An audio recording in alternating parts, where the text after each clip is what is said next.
This is Fresh Stokes. Let's get down to the lint. Hey guys, I'm glad you clicked that button.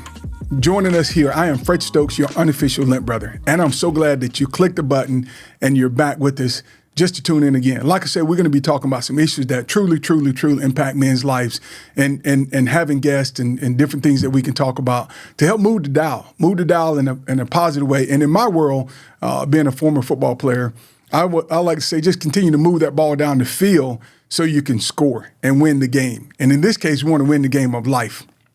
And actually not just win the game of life, but enjoy a more impactful and positive lifestyle as we live this game of life, however long that may be. So I'm glad you tuned in, glad you're checking this out. And so I just want to ask you a thought. Like, have you ever thought about why you think the way you do?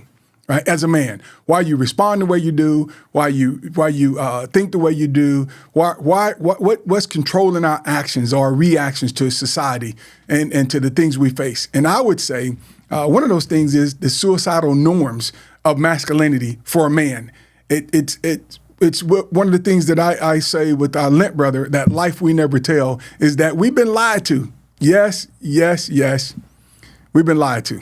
We've been lied to about what a real man is. If you look at the commercials, if you look at the content on social media, if you look at the things around us that attract us, because men we're sight. Like we attracted to things by our sight, right? When we see it, we like it, and we're drawn to that. And society knows that. And so we've been lied to, we've been misled, we've been misinformed, and we've been given bad information about what a real man is. And so I guess you may say, hey, Fred, how do you know what a real man is? I'm not trying to challenge anybody's masculinity. I'm not trying to challenge your philosophy or your concept of real manhood. All I'm saying is just stick with us. We're going to talk a little bit and just let me know. You can put in the comments if you agree or disagree, or if you have other thoughts. We're always looking for thoughts out there, man, because we want to move the dial, man. We want to get that lint, the life I never tell, out of our pocket, out of the pocket of life, the things that keep us up at night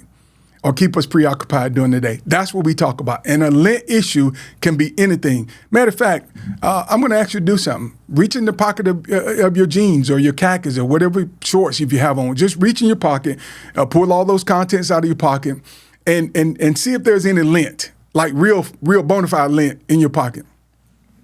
I guarantee you're going to find some lint. Just try it right now. I'll pause. Go ahead. Try it. Now, post in the comment if you did not find any lint. Post in the comment. If you found some lint, let me know. But you're going to find lint because that's the fabric of those jeans or those khakis or that material.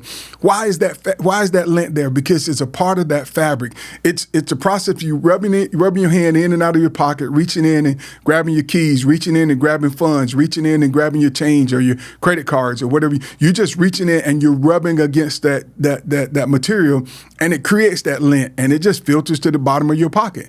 Nobody can see it. You don't really know it's there until you pull your pockets inside out. What do I mean by that? How that comparison is that we have lint in our life, the life I never tell, and the reason it's there is because we're going day to day. We're experiencing things, and the rubbing for us is not necessarily like the jeans. It's just dealing with people. It's dealing with stuff. It's dealing with life. It's you processing your life every day. That lint builds up, and at some point in time, you say, "Hey, man, I'm dealing with some stuff that keeps me up at night, or keep you preoccupied during the day." So the thing I want to talk about today is just the suicidal norms, the suicidal expectations and explanation of what a real man is in masculinity.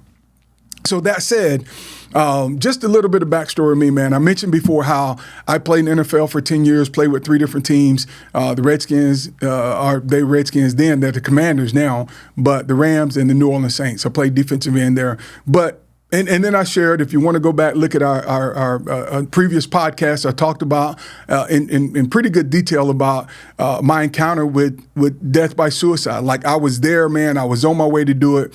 You can go back and look at that video, that podcast video, and kind of hear my backstory. But the other part I didn't talk about is, how did I get there? I got there to that point of almost going over the edge because of the way I was raised. No, it's not my mother's fault. It's not my dad's fault, but it was the way I was raised. It was the community I was in. It was the thoughts that I thought when I was a little boy.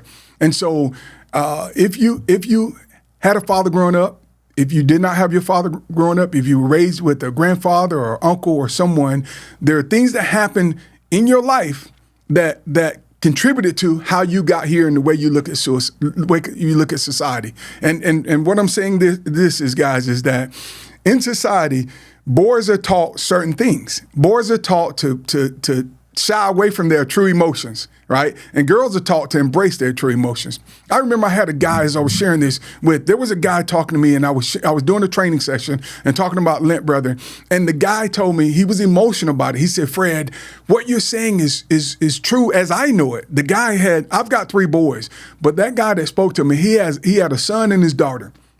And they were little. And he said, Fred, here's the thing that bothered me as you were talking. He said, my daughter, who's a little older, I think she was 4 or 5 or whatever, she was crying about something. He said, I called her into my office and I'm talking to her. I pulled up on my lap and I began to ask her, hey, baby girl, what's wrong? Why are you crying? And I allowed her to tap into her emotions. And she was telling, well, Daddy, I just did this and this happened. And she was embracing, and he was helping her walk through that issue.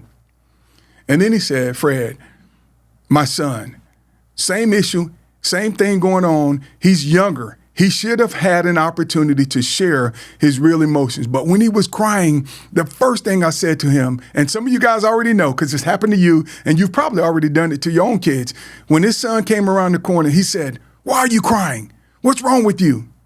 Like, whoa, like, Daddy, don't I get a chance to cry? Don't I get a chance to? And he didn't even, I don't even think, if I remember correctly, I don't even think he picked him up. But he just said, first thing out of his mouth, what's wrong with you? What's wrong with you? And I've heard somebody say this, that when we talk about kids, a lot of times we say, what's wrong with that child? But I've heard somebody say in a better context, what happened to that child? So I'm gonna ask you, what happened to you? What happened to you that you don't even know? And if you go back in your mindset, as I had to do when that suicidal thought came to my mind, I had to go back and say, man, why do I battle this particular issue? This particular issue that, man, seems to keep tripping me up, seems to keep getting me to a point where I'm falling to that. And I'm like, why do I keep doing this? It's destructive. It's not healthy. It's destroying my relationship with my wife. It's interfering with my job, my production, and that, and all of those things. And it's like, why do I keep doing this? And then, guys, I after a while, I just did a deep dive, man, emotionally. And I thank God that He allowed me to do that, because it's helped me to transition. It's helped me to move forward. It's helped me to be more productive. It's helped me to be more of the man that I need to be. Not the societal man, not that masculine man that society says the more girls you have, the more trophies you have. Not. And I'm not talking about sports trophies. I'm not talking about when you're going out and got all these animals on your shelf. Some of them might have been some animals, but I'm talking about the trophies of other women. You know, that trophy, when you feel like, man, the more notches I have on my belt, the more trophies I can show you. Oh, yeah, man, I did this, this, and this. I've talked to men, guys, that have a ton of trophies, quote unquote, and it's done nothing for them. That's all. They just can have bragging rights, I guess. So I'm talking about, you know, all of the things that have bothered us to that point and got to the point when you say, what's wrong with me? How did I get here? And I can tell you, it's the societal norms and the part where they've lied to us, they've misled us, they've misinformed us, and we've gotten bad. We've got a bad narrative of what a real man is. And so I just want to say this, guys, in talking about this. And like I said, please leave some comments, you know, that your thoughts, and let us know if we're on the mark. Because the men that I've talked to, when they look back in their lives, and we're not blaming anybody, guys. This is not a blame game. This is just the fact that you look back and say, hey, man, what did I go wrong? Or what did I miss the turn? Or what did I miss the mark and never realized? And here I am in my life down the road. And sometimes you can look back and say, man, my father wasn't there, or my father didn't give me the instructions or the things I needed. And I want to go there in this regard too.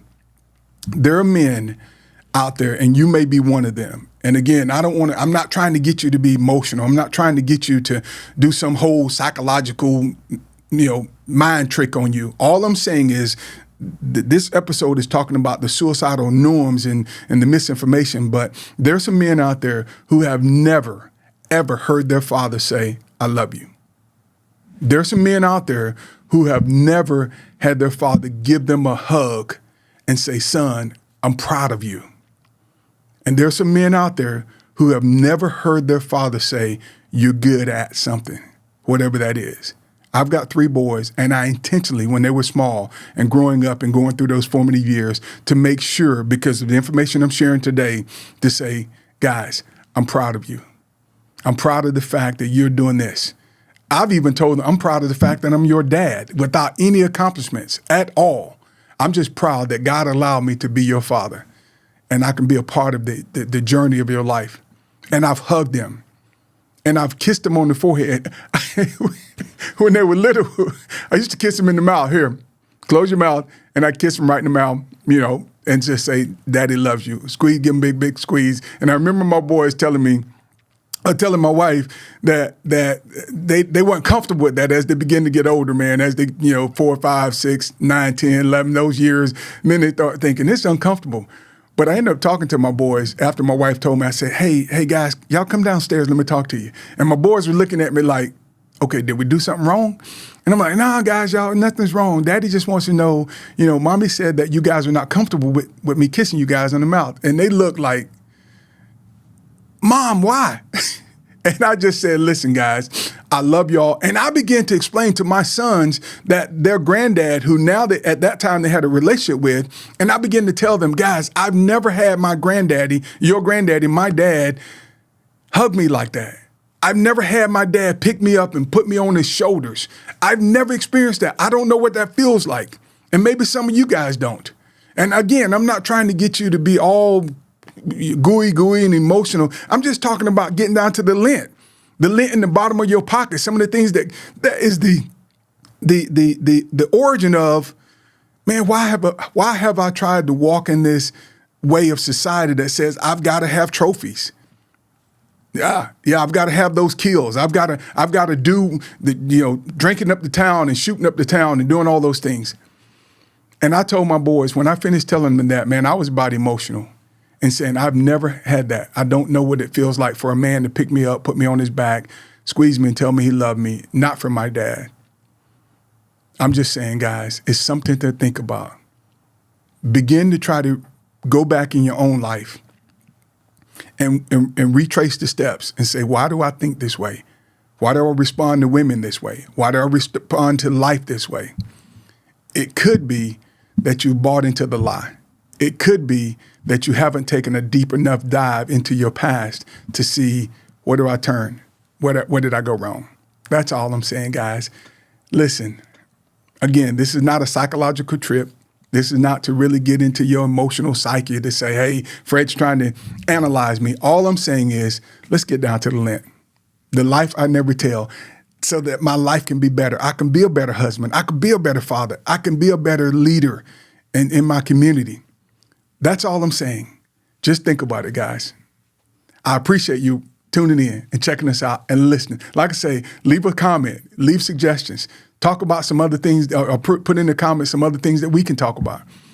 But guys, I appreciate you clicking the button, tuning in, staying in with us. We're going to keep walking this thing out, man. And again, I want to use some of your suggestions. We're going to have some other guys on this show. So it's just not about me. So as you watch the podcast, you can see that there are other men that are there too. And lastly is this. I remember talking to another guy.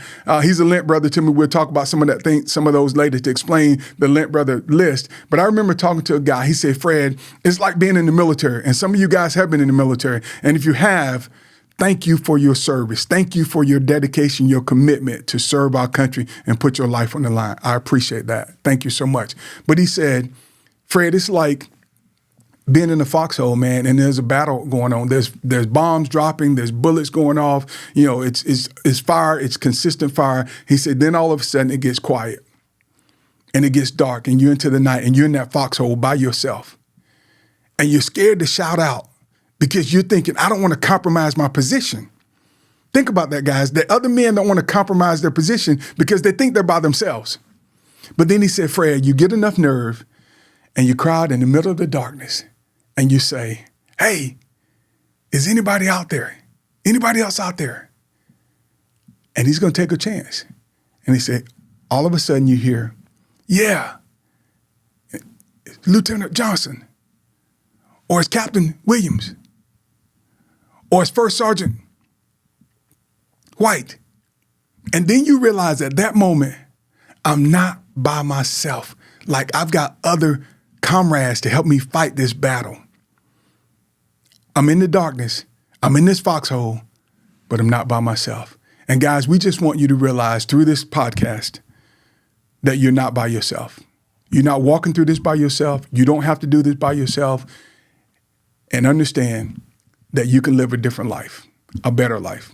Get rid of that lint, man. The life I never tell, man, to another brother. We'll talk about that later. But again, thank you guys for tuning in, man. And as always, if you have some serious issues, look at the link. It's 988. It's the suicide hotline number.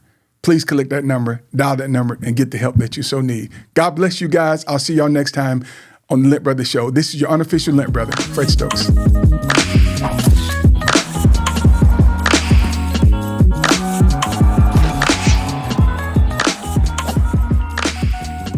Let's get down to the lint.